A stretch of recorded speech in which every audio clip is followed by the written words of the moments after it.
Madra John Madden, Juanito in Acamal, Mexico. I often talk about the Buddhist great heart of sadness. It's the capacity to hold the sadness of a situation that you just cannot help.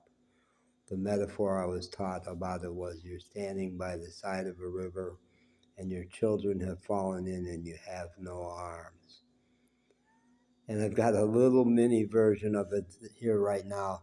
This dog who's spotting right here is Fang. He's a neighbor dog. He's a very good dog.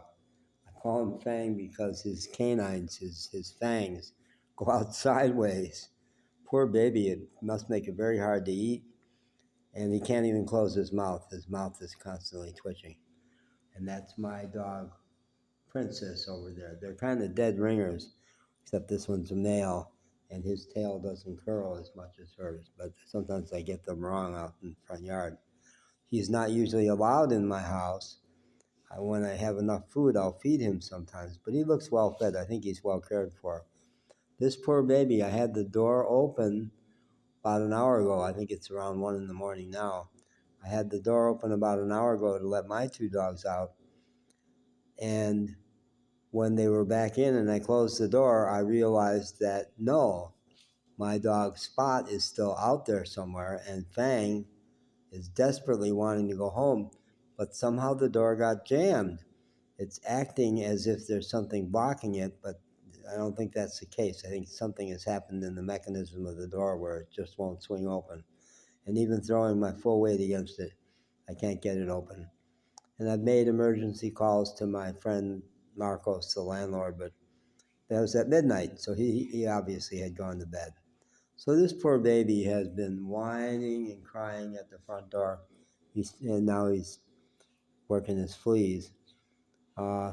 He's trying so hard to be a good dog, and it has bonded us. I think he had allowed me to pet him. Yeah, I had petted him before.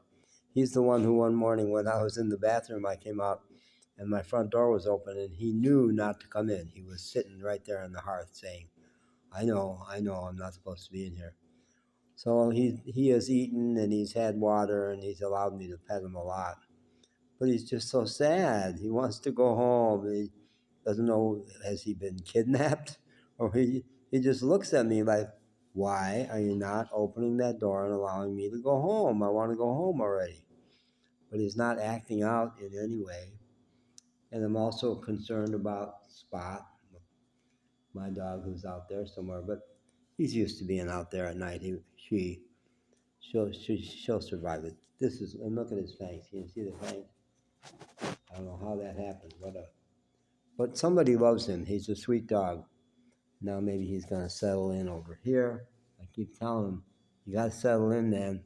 Marcos will be here in the morning, but it's probably going to be another 6 hours. And I just wish, I just can't make it better for him. I try. I'm doing everything I can. I'm using reassuring tones and telling him what a good dog he is. And we'll be bonded for life. And I told him, no matter how little food I have, you're going to eat at Juanito's Doggy Clubhouse and Cantina, free for life. And didn't seem that went anywhere with him. Okay, bye.